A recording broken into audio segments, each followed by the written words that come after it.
waxaana wanaagsan daawadayaal meel walba joogtaan ku soo dhawaada barnaamijka kormeer oo toddobaadkan ku kormeernay xarunta agoonta ciidanka booliska Soomaaliyeed ee Sarreey Guud Maxamed Abshir Muuse oo ah asaasi ugu horeeyay ciidanka booliska Soomaaliyeed oo ah xarun loogu talagalay in lagu xanaaneeyo carruurta agoonta ah oo ay ka dhinteen ciidamada booliska ee dalka Soomaaliya inta badan xaruntaan ayaa waxay tahay xarun loogu talagalay in lagu xanaaneeyo carruurtaasi ku soo dhawaada mar kale barnaamijka kormeer xarunta agoonta ciidanka booliska Soomaaliyeed ee loogu magac daray asaasi ciidamada booliska Sarreey Guud Maxamed Abshir Muuse oo 25 bishii 12 2017 laga furay degmada Wadajir ee gobolka Banaadir waxay haatan hoyga nolosha iyo goob ay wax ku bartaan u tahay agoonta ciidamada booliska Soomaaliyeed waxaana ku yaala xaruntan maqaayad ay wax ka cunaan iyo guryo ay seexdaan markay ka yimaadaan waxbarashada tirada guud ee haatan dhigata xaruntan waa 61 arday 43 kamid ah waa wiilal halka 18 kale ay yihiin gabdho xilligii dawladii dhexe waxa jirtay xarumo xanaano ee loogu talagalay carruurta agoonta ciidamada dalka qaybahooda kala duwan kuwaas oo burburay markii dawladii dhexe ee dalka ka jirtay ay meesha ka baxday booliska ayaa kula jalaha ciidanka asluubta ayaa kula jalaha ciidanka xoogga dalka Soomaaliyeed ayaa kula jalaha kulajo guudna way jirtay oo la foolo ku taalay oo intii dadkii suuqyada u ka aruurshay gacan dad badan oo magac leh oo macno leh ayaa kulajadii booliska agoonta ka soo baxay orfano magac loo bixiyay waa General Maxamed Abshir Muuse xaruntan waxaa iska lahaa dib u dhiska xaruntan fikirkeeda taliye ku-simaha ciidanka booliska Sarreey Guud Mukhtaar Xuseen Afrax waa ninka hadda ku-simaha ka ah meesha booliska agoon wuu lahaan jiray saameyntii dalka dhan gaartay ayaa booliskana taabatay dadkii markaas agoonta meesha ku xareysnaa meesha saasay ku burburtay haddana 27 sano ka bacdi waxaa la go'aansaday in ninkaas soo jeediyey guddi aniga aan ku jiro oo 4 nin ah 4 nin oo guddi aniga aan ku jiro ayaa arrintaa loo xil saaray anigaa guddoomiye u ahaa guddigayga waxaa la dhahaa guddiga dib u dhiska xarunta agoonta booliska General Maxamed Abshir guddina waxaa la guddigii soo xulayay agoonta booliis ahaan anaga waxaa naga dhimatay 1300 iyo dhowr waxaa ugu dambeeyey 17 nin oo maalintii dhawada baraatada naga dhimatay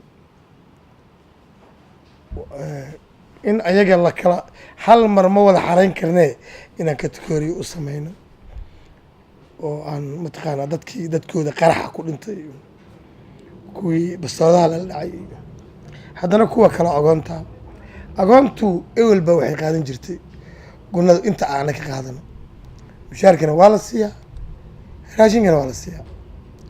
ilmahana hadda in laga qabto ayaa la go-aansaday waa la qabtay xeradan maalinkii 18 bishii 11 ayaan makiinadii ugu horeeyay cagafka keenay 18 bishii 12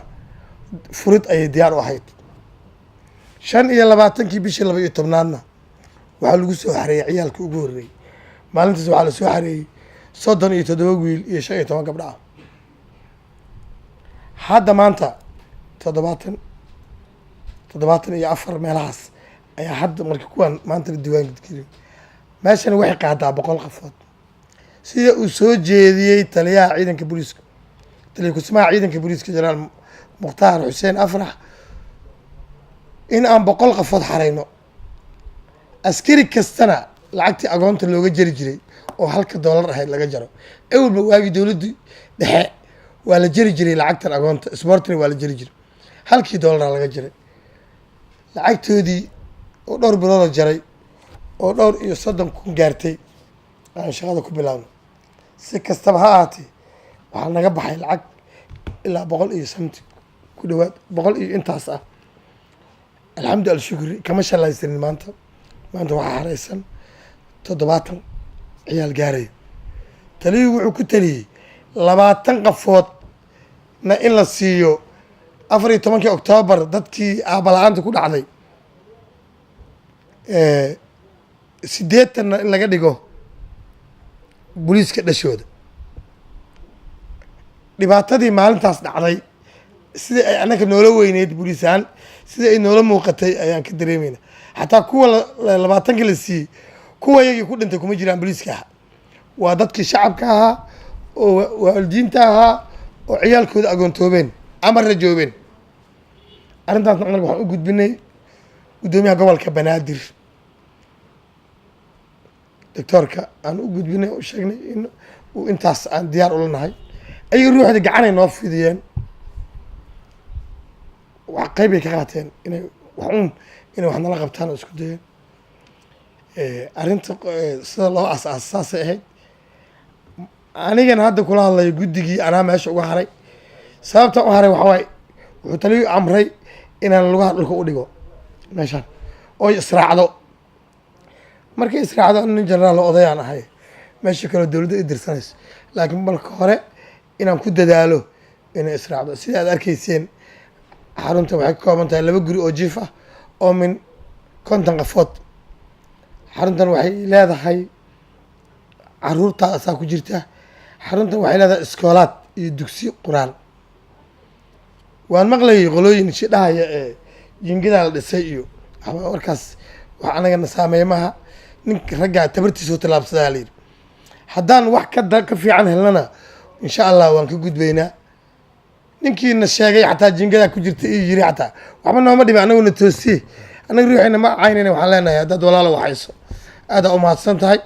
oo walaalaha dhintay caruurtii ay dhaleen aad kaalmeynayso miiska cuntada lagu cuno ayay leedahay xaruntu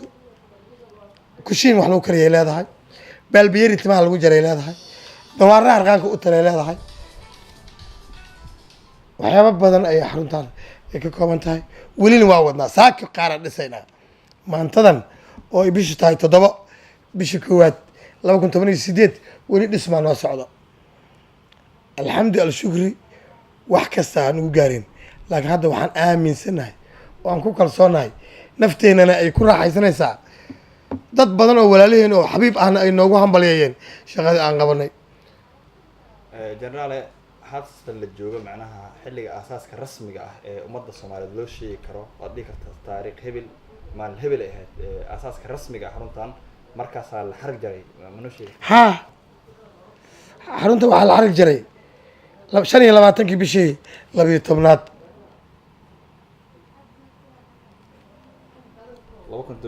2017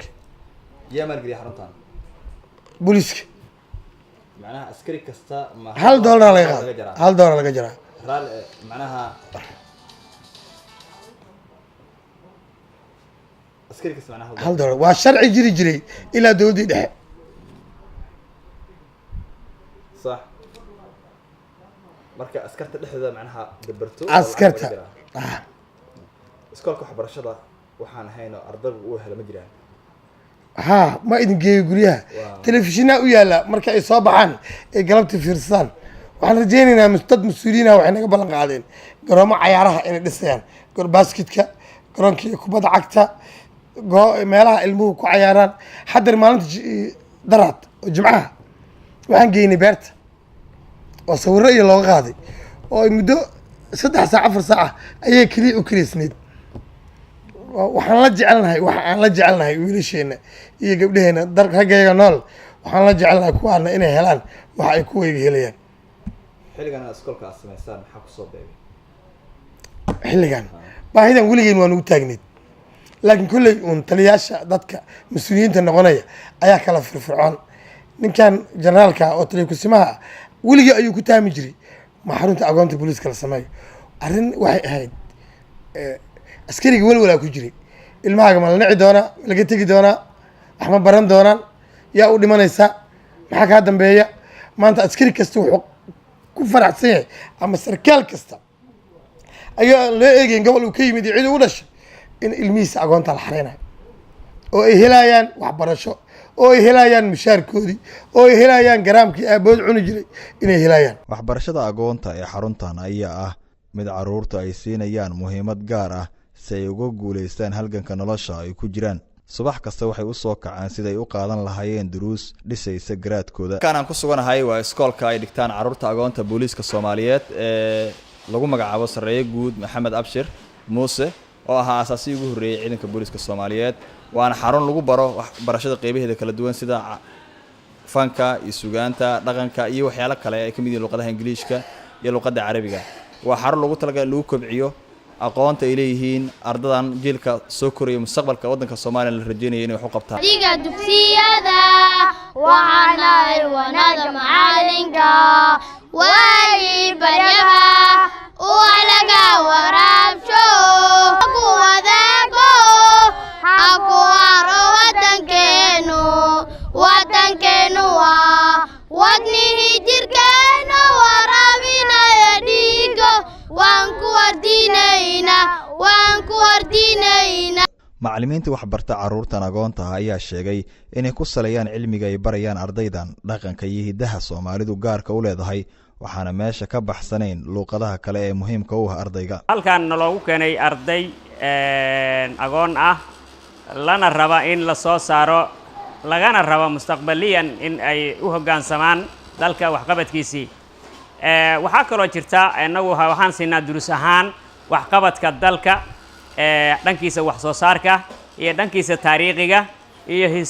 maxaa la yiraahdaa suugaanta iyo waxyaabahaas aynu barnaa juqraafi ahaan waxaanu siinaa juqraafiga dhulka dalka Soomaaliyeed ayaanu siinaa waxaana taas naga fasalid gareeya naga howlgareeya xarunta booliska guud ee Soomaaliyeed waxaan ka tirsanahay macallimiinta wax ka dhigta xerada agoonta booliska Soomaaliyeed haddana waxaan ku jirnaa sida aad dareemaysaan fasalada ka mid ah markii aan ka hadlo ardayda xaggooda run ahaantii arday aad u tiro badan ahaynaa waxbarashadooda markii aan ka hadlo yacni maskaxdooda run ahaantii aad ay u fiican tahay tan iyo markii maalintii hawsha aan bilaabnay ilaa iyo hadda waxay qaataan dhowr maado sida maadooyinka xisaabta Carabiga tarbiyada Islaamka iyo Soomaaliga inta way qaataan Ingiriiska subaxii waxay soo galaan 12 soo galaan ilaa iyo hal saac bar waxay qaataan yani safay galaan iyo taabuur waxyaabahaas sameeyaan 2 saac ilaa iyo 4 saacna way ku jiraan xiisadooda soconaysa 4 saac quraan u fasaxnaa waa isku soo noqonaa run ahaantii jadwalka aad uu nooga habaysan yahay dhinaca waxbarashadooda aad u fiican tahay runtii waxbarashadooda aad u fiican tahay fahamkooda aad uu macnaha u fiican yahay tan iyo markaan iskaashanaani iyo macallimiinta kale ma sha Allah aad u fiican yahay ardayda 100% sidoo kale ardaydu aad yani habi ugu yihiin xeradan habi ugu yihiin yani quraacdooda qadadooda cashadooda jiifkooda waxyaabo fara badan ay haystaan waxay hadda u baahdaan habeeraata ma jirto hatta markii qamiistii oo kale waalidiintooda ay soo booqdaan kama ogolaan inay galaas biyo ay siiyaan maxay ardaydan waxba u baahneenba waxay u baahan yihiin lama arko waxbarasho jiif quraac qada casho dhar wax macnaha aad meeshaysan ku haysan male hatta hadday u baahdaan dalxiis waa la geeyaa beerta nabadda la geeyaa meelaha hadda oo la booqdo oo qurux badan la geeyaa ma sha Allah habi ilmaha habigooda aad yani u dhisan yahay ma sha Allah anagana waan ku dadaaleynaa intii karaankeena ma sha Allah waan ku dadaaleynaa run ahaantii aadayn waxbarashada niid uga hayaan ilmaha aadayn niid uga hayaan waa taxigiliyaan waxbarashada sidoo kale yaana ka bixina quraanka sidoo kale ayagana way dhigtaan oo xilli uu leeyahay idan quraankooda ay bartaan niyadooda aad waxbarashada yani ugu degan yahay ma sha Allah aniga maadooyinka aan si khaas ah u dhiga waa maadada xisaabta iyo maadada Carabiga u dhigaa labadaas maadan u dhigaa marka ma sha Allah magaciigu waa Khatra Maxamed Cigaal ka tirsan ciidamada booliska carruurta agoonta ciidanka booliska Soomaaliyeed maxaa qabataan waxaan u qabanaa xanaano iyo nadaafadooda iyo cunto siintooda iyo tarbiyada ayaan u qaabilsanaa hayo cuntada ka waran maxaa la siiyaa sida maaragtay cuntooyinka loo kala bedelo wixii markaas aan isleenahay waxbay u anfacayaan ayaan siinaa meeqa waqti 3 waqti iyo galabtii iyo casriyaal iyo biskud iyo waxaas iyo cabitaano iyo subaxii waagu markuu bariyo waxa la siiyaa biskud iyo cabitaan iyo waxaas la siiyaa intay quraacda ku sugayaan subax waxay ku quraacdaan mar waxa la siiyaa canjeelo iyo rooti mar canjeelo mar hilib iyo baradho iyo waxa la siiyaa suugo iyo ayaa la siiyaa baasto ama bariis cashada waxa la siiyaa bahalkii rooti iyo maraq ama mar hilib iyo bariis iyo baasto iyo hilib taliyaha booliiska iyo waa noo yimaadaan qof kastoo danaynaya waa noo imaadaan waalidiintu waa u imaadaan waqti cayiman ay leeyihiin oo khamiistoo kale iyo xilliyadaasoo kale soo booqdaan jimcaha kale waa la xanaano geeyaa sida jimcihii dhaweyd oo kale hadda adiga dhowr jimca ma xareysna way yaryihiin intay xareysan tahay adigu 2-3 saamaan camal oo kale waaye beerta raaxada la geeyay oo qadar loogu sameeyay qadar sharaf loogu sameeyay taliyaha booliiska oo qadar sharaf ugu sameeyay inta badan inta kale hadda waxbarashada ku jiraan Soomaaliya macnaha xilliyada jimcaha inta kale meeshaan ay ku qaataan marna beerta raaxada la geeyay habeenkii meeqa saac jirtaan habeenkii adiga xilliga 3 saac adiga 2 saac xilliyada hore la seexiyo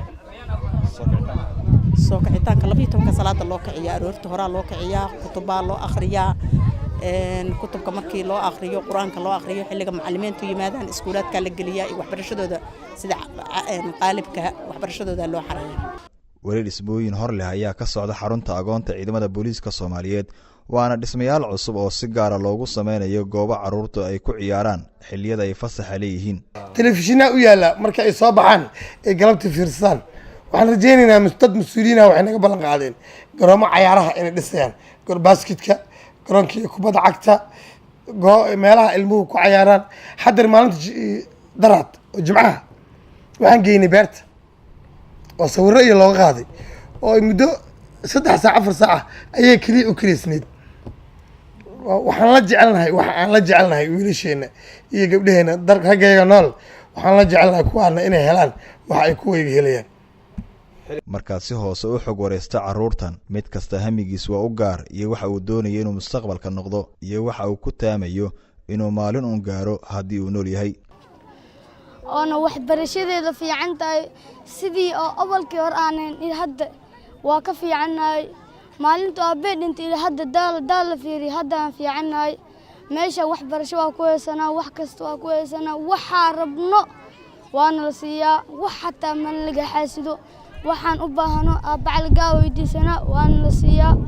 hadda wixii niis madaxda adoona xanuuno isbitaalka noo dhow waana la geeyay waxaa rabaa inaan noqdo booliis aan dadka masaakiineed inaan wax u qabto aan nafteeda u hor meesha ku weynaad inaan dalkayga iyo diinteeda u halgamo goobaha lagu daryeelo caruurta agoonta ah sida soo jireenka ah waxaa arday kasta la siiyaa nambar looga garto xarunta agoonta uu ku nool yahay si uu uga qaato doorkiisa waxbarasho intuu ku dhex nool yahay kolleejka agoonta oo arkayseen cadda carab aan nambar 2 helay groupkan 2017 carab helay nambar 2 helay dabayaqada nambar 2 helay ilaa 100 kaasna carab ay ku daafeeshin carab waa wiil yar agoon ah abisna askari ayuu ahaa 4 wiil ayuu ka tagay 3 kale asagoo ka yiri asagana waa arkaysa muuqaalkiisa dadka intaas la eeg ma naaga ma hayn kartaa wana balhayn oo cid uga sareyn oo lagu biileyn oo lagu warqabin marka dadkaas naftayadaan ku qancinaynaa iyo midda askartayada in aan xarumo u sameeyno daryeel askarigu daawo helo agoonka hadduu dhinto ilmihiisa la xanaaneynayo waa waxyaabaha aan askariga ugu faanayno ay ku jirta annaguna aan niyadda ku hayno inaan helayno haddaan dhimano berito dareen gaar ayaa ku beermaya qof kastoo taga xaruntan indhahaagana waxaa soo jiidanaya halkudhigyada lagu xardhay darbiyada iyo qaabkay caruurtan soo korayso u niyadsan tahay maxamed ciise koona goobjoog TV Muqdisho barnaamijka kormeer aad ku daawateen xarunta ciidanka booliiska ee lagu talagalay caruurta Soomaaliyeed ee agoonta ah ee lagu magac daray Sarreey Guud Maxamed Abshir Muuse ayaa barnaamijka aad ku daawateen kormeer inta dib u kulmi doono waa maxamed ciise koona oo idinkaga tagay sidaas iyo nabadgelyo